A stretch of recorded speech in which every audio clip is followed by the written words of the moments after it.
बन रहे हैं और क्या कोई नया ऐसा इत्तेहाद बनेगा जो हम सोच भी नहीं सकते।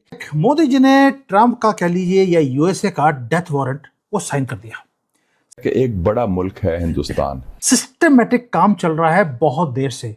हम हर चीज को देखते आ रहे हैं, मैं हर चीज को कवर भी करता हूं, लेकिन आहिस्ता आहिस्ता पता लग रहा है कि हम कर क्या रहे थे। जो यूएई का प्रेसिडेंट है वो 12 या 24 घंटे के लिए भारत में आते हैं और यहां पर आकर बोलते क्या है, जो billions and trillions of dollars पैसे पड़े हैं उनके पास, वो भारत के इंफ्रास्ट्रक्चर के अंदर अगले 20-25 साल के लिए इन्वेस्ट करेंगे।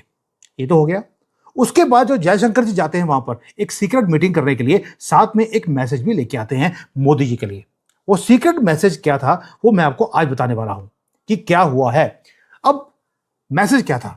मैसेज था लेट्स वर्क टुगेदर। मैं आपकी हेल्प करता हूं, आप मेरी हेल्प कीजिए। और इसको करने के लिए हमें जो पुराने रूल्स हैं जो अमेरिका के, सऊदी अरेबिया के बनाए हुए हैं, इसे पहले तोड़ना पड़ेगा।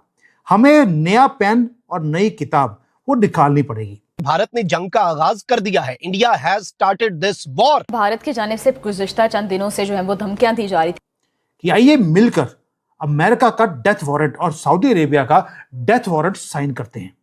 अब बताता हूं हुआ क्या था। आपने एक न्यूज सुना होगा रिसेंटली कि यूएई ने ओपेक को लीव कर दिया, कि दे हैव लेफ्ट ओपेक। आपको लगेगा यार ये छोटी सी न्यूज है।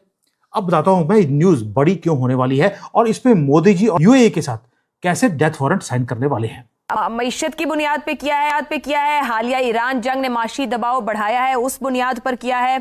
क्या आलमी सतह पर मईशत को मुतासिर करेगा, तेल की मईशत को मुतासिर करेगा, या इसके साथ साथ इसके आफ्टर शॉक्स और आफ्टर इफेक्ट्स जारी रहेंगे? अब होगा क्या? पहली बात यह है कि जियोपॉलिटिक्स में मैं हमेशा बोलता हूं आपको कि यूएई ने अभी इसको अनाउंस क्यों किया, और दूसरा इतनी हिम्मत कैसे आ गई कि यूएई ने यूएसए से पंगा ले लिया। कि इंडिया कहता है कि अगर $130 पर बैरल पे ऑयल जाएगा तब हम कीमतें बढ़ाएंगे। दूसरा तरफ पाकिस्तान के अंदर बहुत बड़ी एक डेवलपमेंट हुई है कि प्राइम मिनिस्टर ने लंबी लिस्ट दे दिया कि जनाब अब शादियों पे एक डिश होगी, 60% सरकारी गाड़ियां नहीं इस्तेमाल होंगी, स्कूल बंद, कॉलेज बंद, यूनिवर्सिटियां बंद, तालीम खत्म कर दें, हर तरह की जो चीजें हैं वो कर रहे हैं। और छुट्टियां तारड़ साहब जो है उन्होंने हफ्ते में 3 कर दी हैं। हम तो तारड़ साहब जरा सी कीमत बढ़ी है तो ठुस हो गए हैं। क्या कहेंगे इसके? आप तो अवाम की खाल उतारना चाहते हैं इंटेंशनली। चीमा साहब, खुदा की जात जब कौमों पे सवाल आता है, मत मार, खुदा मत मार। लेकिन मैं समझता हूं कि भारत का देखें कि उन्होंने कहा जब तक तेल 130 बैरल से ऊपर नहीं जाएगा हम इसकी प्राइस नहीं बढ़ाएंगे। सऊदी अरेबिया से पंगा ले लिया और ओपेक कंट्री से, सभी से उसने पंगा ले लिया। दोस्तों ये फाइनेंशियल अर्थक्वेक है जो रीराइट करेगा रूल्स ऑफ ग्लोबल इकोनॉमी, क्योंकि यूएई ने एक न्यूक्लियर बॉम्ब फेंक दिया है ऑयल की मार्केट के ऊपर। जब ये सिस्टम हो रहा है तो पेट्रो डॉलर तो गया, जो उनका कंट्रोल था ग्लोबल इन्फ्लेशन के ऊपर वो खत्म हो गया। और फेडरल रिजर्व अब वो चोक करेगा खुद, उसके अपने डॉलर वापस आएंगे और अमेरिका के अंदर जो इन्फ्लेशन है वो बढ़ने वाली है मल्टीपल फोल्ड्स। ये मैंने आपको ऑलरेडी 4-5 महीने पहले बोल दिया था कि अब ट्रिलियंस ऑफ डॉलर जो ट्रैप्ड हैं ओवरसीज मार्केट में वो सारे फ्लड करेंगे अमेरिका के अंदर, और जो अमेरिका की परचेजिंग पावर है वो और ज्यादा कम होने वाली है। हाइपर इन्फ्लेशन अमेरिका की इकोनॉमी में आने वाला है सिर्फ एक डिसीजन के कारण। और ये थ्रेट इतना बड़ा है कि ये मैथमेटिकल अपसर्टेनिटी है अमेरिका के लिए।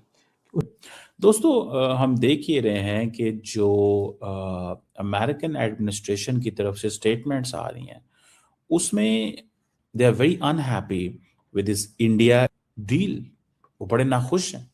आप जस्ट फॉर एग्जांपल, मैं देख रहा था कि जो अमेरिका के सेक्रेटरी ऑफ ट्रेजरी हैं वो एक इंटरव्यू दे रहे थे सीएनबीसी को, और इंटरव्यू देते उन्होंने कहा, वो जो एंकर है उसने ये सवाल भी किया कि आप ये महसूस कर रहे हैं कि मतलब इंडिया जो है उसने ज़्यादा डील्स कर ली हैं, ठीक है ना जी, और एज कम्पेयर टू अमेरिका। किस चीज़ को देखते हुए वो मजीद गुस्से में आ जाते हैं, ठीक है जी, कि इंडिया डिड मोर डील्स, ठीक है जी, एज कंपेयर टू ट्रम्प साहब। वो क्यों की, क्या किया, वो बात की बात है। आप आइए अब अगर सुने, ये मैं आपको इंटरेस्टिंग बात बता रहा हूँ, ये आप सुने तो आप और हैरान हो जाएंगे कि ये जो डील है उसमें ये कहा जा रहा है कि ट्रम्प साहब ने कहा था कि मैं बहुत डील्स करूंगा। अब अमेरिकन ये कह रहे हैं कि भाई इन्होंने तो इतनी डील्स नहीं की, इन्होंने तो इतनी डील्स नहीं की, ज्यादा डील्स तो इंडिया कर गया है। इस चीज को भी बहुत सारी कन्वर्सेशन जो है वो अमेरिकन मीडिया के अंदर हो रही है और इसकी भी इम्प्लीकेशंस हैं डेफिनेटली। मतलब ये थोड़ा ही होता कि इम्प्लीकेशंस नहीं होंगी। और सारे जितने भी पॉलिटिकल इकोनॉमी के शोज हैं अमेरिका के अंदर, those who talk about political economy, those who talk about politics, economy, business and all these things, they have this kind of a version. उनका ये वर्जन है कि भाई साहब we should have done more, we could have done more, we are in a position कि हम ज्यादा कर सकते हैं। ठीक है, तो ये भी मैं आपको सुनाऊंगा।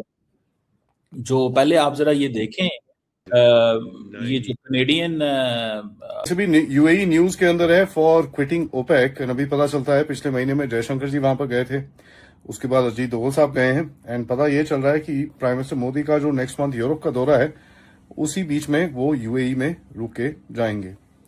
आई think India UAE is gonna come out to be a very big partner, क्योंकि यूएई को चाहिए होगा एक ऑयल सेल्स का एक प्रतीक चाहिए होगा, and Bharat will of course come out as a big oil purchaser. UAE अपना क्वांटिटी लेके जाना चाहता है अबाउट 5 मिलियन बैरल्स के करीब में, and India obviously needs that. So let's wait and watch. Minister साहब हैं, ये क्या कह रहे हैं? ये कह रहे हैं कि मैं इस वक्त ये समझता हूं कि इंडिया जो है वो मेरा पार्टनर होना चाहिए। अब कनाडा की सारी लड़ाई थी, ट्रांसनेशनल रिप्रेशर, कनाडा की सारी लड़ाई थी कि भाई साहब ये क्या हो रहा है इस वक्त इस मुल्क के अंदर, इंडिया तो हमारे वो कर रहा है। लेकिन फिर वो बात हो रही है कि बिकॉज ट्रंप साहब ने इतना ज्यादा प्रेस किया सबको, ट्रंप साहब ने इतना ज्यादा प्रेस किया सबको कि मतलब they are of the view कि हाँ जी ये तो चीज ठीक नहीं है। और ये किस तरह ठीक नहीं है, क्या है, दिस दैट, ये चीजें ठीक है ना जी। तो बहरहाल ये this is all important, very important. ये जरा सुनिए कनेडिया के मिनिस्टर साहब। Canada used to provide 98% of its energy to one customer. दोस्तों हम देख ही रहे हैं कि जो अमेरिकन एडमिनिस्ट्रेशन की तरफ से स्टेटमेंट्स आ रही हैं उसमें they are very unhappy with this India deal. वो बड़े नाखुश हैं। आप जस्ट फॉर एग्जांपल मैं देख रहा था कि जो अमेरिका के सेक्रेटरी ऑफ ट्रेजरी हैं वो एक इंटरव्यू दे रहे थे सीएनबीसी को, और इंटरव्यू देते उन्होंने कहा मींस वो जो एंकर है उसने ये सवाल भी किया कि आप ये महसूस कर रहे हैं कि मतलब इंडिया जो है उसने ज्यादा डील्स कर ली हैं। ठीक है ना जी।